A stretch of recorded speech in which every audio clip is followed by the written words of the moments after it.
अस्सलाम वालेकुम, कैसे हैं आप सब। उम्मीद है बिल्कुल ठीक ठाक होंगे।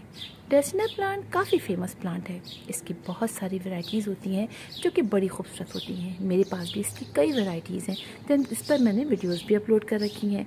लेकिन मेरे पास ड्रेसिना की दो वैरायटीज़ ऐसी हैं जिनमें रियली बहुत खूबसूरत फ्लावरिंग होती है। और न सिर्फ ये कि फ्लावरिंग होती है बल्कि इनकी खुशबू इतनी खूबसूरत होती है, मतलब इतनी अच्छी होती है कि जैसे नाइट जैस्मिन की खुशबू होती है ना, रात की रानी की, बिल्कुल वैसे ही इसकी खुशबू होती है।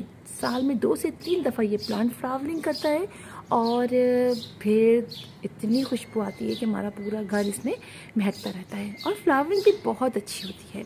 ये प्लांट बहुत ज़्यादा हार्डी प्लांट है और ये प्लांट मानी समझिए शेडी एरिया में भी चल जाता है और पार्शली शेड में भी चलता है, डायरेक्ट सनलाइट में भी चल जाता है।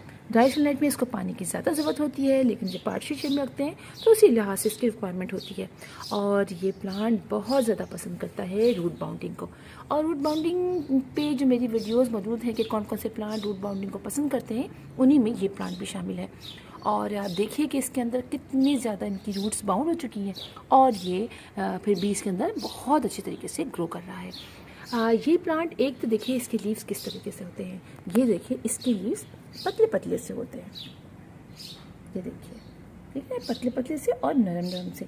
जबकि दूसरा वाला जो प्लांट है जिसके अंदर फ्लावरिंग हो रही है, इसके लीव्स कुछ इस तरह से होते हैं, थोड़े सख्त होते हैं और उसके अंदर भी फ्लावरिंग होती है। फ्लावर्स तो कुछ ऐसे ही बनेंगे लेकिन निकलने का स्टाइल थोड़ा सा चेंज होता है। ये देखिए पीछे आपको दिख रहा होगा, ये देखिए इसके निकलने का स्टाइल देखिए आप, कुछ इस तरह से होता है और इसका देखिए कुछ इस तरह से होता है। दिखाती हूँ आपको मैं, ये देखिए। लेकिन फ्लावर बिल्कुल ऐसे ही खिलते हैं और ऐसे ही इसके अंदर खुशबू आती है। इस प्लांट को बहुत ज़्यादा समझिए फर्टिलाइज़र की ज़रूरत नहीं होती है। साल में 2 दफ़ा आप ड्राई फॉर्म में फर्टिलाइज़र दे दीजिए, महीने में 1 दफ़ा लिक्विड अगर दिखना चाहें तो दे दीजिए, वरना वो 2 ही दफ़ा जो आप फर्टिलाइज़ करेंगे इस प्लांट को, साल में 2 दफ़ा गोबर की खाद या फिर compost, vermicompost, bone meal, जो भी आप दें मिला के साल में 2 दफ़ा इनको दे दें। एक तो आप दें फरवरी मार्च में और दूसरा दें सितंबर अक्टूबर में, बस उसके बाद आपको ज़रूरत नहीं पड़ेगी। बहुत अच्छा प्लांट है, बहुत हार्डी प्लांट है। और अगर आपको बहुत अर्से तक आप इसमें पानी नहीं भी देंगे तब भी जैसे ही पानी देंगे ये अपने लीव्स निकालना शुरू कर देता है, ब्रांचेस निकालना शुरू कर देता है और बहुत ईजिली ये लग भी जाता है। छोटे से पॉट में भी लग जाता है, बड़े से पॉट में भी लग जाता है।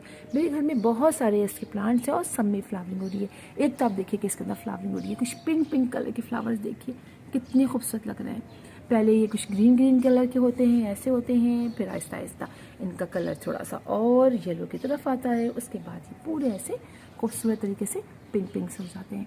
तो ये प्लांट अपने घर में आप ग्रो कर सकते हैं और बहुत ईजिली लग जाता है। ऐसे मैंने आपको बताया, पानी की रिक्वायरमेंट बस वैसी होती है कि जब आपको लगे कि ऊपर से ड्राई हो गया है तो आप पानी डाल दीजिए। तो इंशाल्लाह फिर आपसे मुलाकात होगी किसी और वीडियो में किसी और टॉपिक के साथ। तब तक के लिए अल्लाह हाफिज़।